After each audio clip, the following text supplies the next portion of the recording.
CM ಅವರು DCM ಅವರು breakfast meeting ಮಾಡ್ತಿದ್ದಾರೆ. ಏನು ನಿರೀಕ್ಷೆ ಮಾಡ್ಬೋದು, ಏನು ನಿರೀಕ್ಷೆ ಮಾಡಕ್ಕೆ ಸರ್ ನೀವು? ನಿರೀಕ್ಷೆ ಅಂದರೆ ಶಾಂತಿ ವಾತಾವರಣ ತಿಳಿ ಆಗಬೇಕು. ಸೊ ಸರ್ಕಾರ ಸುಗಮವಾಗಿ ನಡೀಬೇಕು, ಪಕ್ಷ ಕೂಡ ಸುಗಮವಾಗಿ ನಡೀಬೇಕು. ಆ ರೀತಿಯಿಂದ ಇಬ್ಬರು ನಾಯಕರು ಇವತ್ತು ಒಟ್ಟಾಗಿ ಕೂಡಿ ಈ ಗೊಂದಲಕ್ಕೆ ತೆರೆಯುವಂಥ ಒಂದು ಪ್ರಯತ್ನ ಮಾಡ್ತಿದ್ದಾರೆ. ನೋಡೋಣ ಬ್ರೇಕ್ಫಾಸ್ಟ್ ಆದ ನಂತರ ಏನೋ ಸಂದೇಶ ಕೊಡ್ತಾರೆ. ಸೊ ನಾವು ಕೂಡ ಕಾಯ್ತಾ ಇದ್ದೀವಿ.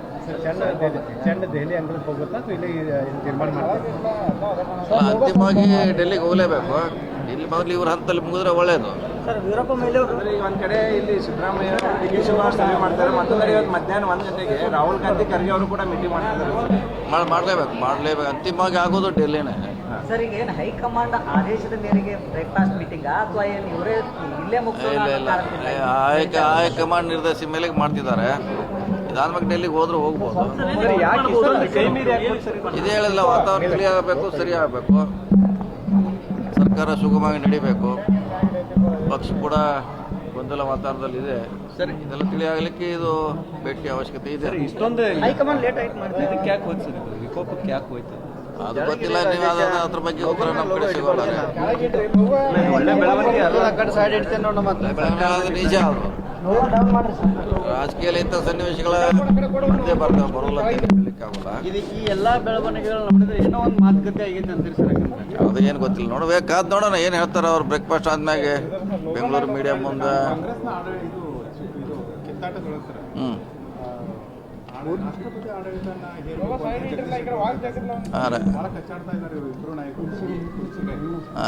ಹಂಗೆ ಮಾಡ್ಲಿಕ್ಕೆ ಬರಲ್ಲ. ಅವ್ರು ಹೇಳಿದಷ್ಟು ಸುಲಭದ ಕೆಲಸ ಅಲ್ಲ, ಅಷ್ಟು ಸುಲಭದ ಕೆಲಸ ಅಲ್ಲ ಅದು. ಅದಕ್ಕೆ ಶಿಫಾರಸು ಮಾಡಲಿಕ್ಕೆ ಬೇರೆ ಮಾನದಂಡಗಳಿದೆ. ನಾವು ಜಗಳ ಆಡಿದ್ವಿ, ಹಂಗೆ ಶಿಫಾರಸು ಮಾಡ್ಲಿಕ್ಕೆ ಆಗೋಲ್ಲ. ಅದಕ್ಕೆ ಮಾನದಂಡ ಬೇರೆ ಇದೆ. ಅದೇ ಹೇಳಿದ್ರಲ್ಲ, ವಾತಾವರಣ ತಿಳಿಯಬೇಕು. ಅವ್ರ ಹೇಳಿಕೆಯಿಂದ ಗೊಂದಲ ಇಲ್ಲಿ ಇವತ್ತು ನಿಲ್ಲಬೇಕನ್ನೋದು ನಮ್ಮೆಲ್ಲರ ಆಸೆ ಇದೆ. ಈಗ ಮೀಟಿಂಗ್ ಸ್ಟಾರ್ಟ್ ಆಗೋಕ್ಕಿಂತ ಆಗುವ ಮಧ್ಯೆ ಸರ್, ಒಂದ್ ಕಡೆ DK ಶಿವಕುಮಾರ್ ಅವ್ರ ಬೆಂಬಲಿಗರು ಮೈಸೂರಲ್ಲಿ CM ಅವರ ತವರು ಜಿಲ್ಲೆ ಮೈಸೂರಲ್ಲಿ ಒಂದ್ ಕಡೆ ರ್ಯಾಲಿ ಮಾಡ್ತಾರೆ, ಮತ್ತೊಂದ್ ಕಡೆ ಸಿದ್ದರಾಮಯ್ಯನವರೇ ಮುಂದುವರಿಯಲಿ ಅಂತ ಹಿಂದೆ ಒಕ್ಕೂಟ ಕೂಡ ಸಭೆ ಮಾಡ್ತಿದೆ ಸರ್. ಅದೆಲ್ಲ ನಡೆದ್ರೆ ಅದಕ್ಕೂ ಸಂಬಂಧ ಇಲ್ಲ. ಮೀಟಿಂಗ್ ಆಗ್ತಿದೆ, ಅದನ್ನ ಪೋಸ್ಟ್ಪೋನ್ ಮಾಡ್ಬೋದಿತ್ತಂತಲ್ಲ. ಈಗ ಅಲ್ಲಿ 4 ಮಂದಿ 100 ಮಂದಿ ಮಾಡೋದು ಅದಕ್ಕೆ ಯಾರು ಪ್ರೊಟೆಕ್ಟ್ ಮಾಡೋರು? ಇಷ್ಟು ದೊಡ್ಡ ರಾಜ್ಯದಲ್ಲಿ ಯಾವುದೋ ಒಂದು ಮೂಲೆಯಲ್ಲಿ ಮಾಳೆ ಮಾಡ್ತಾರೆ. ಈಗ ಅವ್ರಿಗೆ ಗೊತ್ತಿರಲ್ಲ.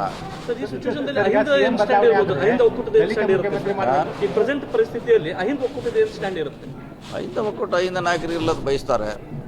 ಅಂತಿಮವಾಗಿ ಪಕ್ಷಕ್ಕೆ ಮುಖ್ಯ ಅವ್ರದ್ದು. CM ಬದಲಾವಣೆ ಮಾಡೋದಾದ್ರೆ ಸತೀಶ್ ಜಾರಕಿಹೊಳಿ ಮುಖ್ಯಮಂತ್ರಿ ಮಾಡ್ಬೇಕಂತ ವಿರೋಧ ಹೇಳುವಂತ ಇಲ್ಲ, ಅದು ಯಾರೇ ಹೇಳಿದ್ರು ಕೂಡ ನಮ್ಮ ಪಕ್ಷ ಅದಕ್ಕೆ ನಿರ್ಧಾರ ಮಾಡ್ತಾರೆ. ಅಂಥ ಸನ್ನಿವೇಶನೂ ಉದ್ಭವ ಆಗಿಲ್ಲ. ಮುಂದೆ ನೋಡೋಣ.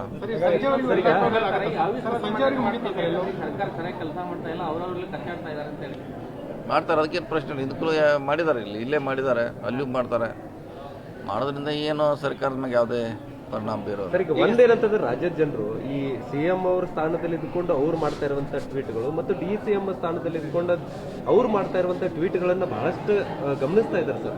ಸೊ ಈ ದೊಡ್ಡ ಸ್ಥಾನದಲ್ಲಿ ಇದ್ದವರು ಕೂಡ ಈ ಮಟ್ಟಿಗೆ ವಾಕ್ ಸಮರ, ಟಾಕ್ ವಾರು ಇವೆಲ್ಲವೂ ಇದು ನಡೆದಿಲ್ಲ ಅಂತ ಹೇಳ. ಹಿಂದಿನ ಸರ್ಕಾರದಲ್ಲಿ ನಡೆದಿದೆ, ಕೇಂದ್ರದಲ್ಲಿ ನಡೆದಿದೆ, ರಾಜ್ಯದಲ್ಲಿ ನಡೆದಿದೆ, ಇದೇ BJP ಸರ್ಕಾರದಲ್ಲಿ ಇಂದು ಕೂಡ ನಡೆದಿದೆ, ಇವತ್ತು ಕೂಡ ನಡೀತಾ ಇದೆ.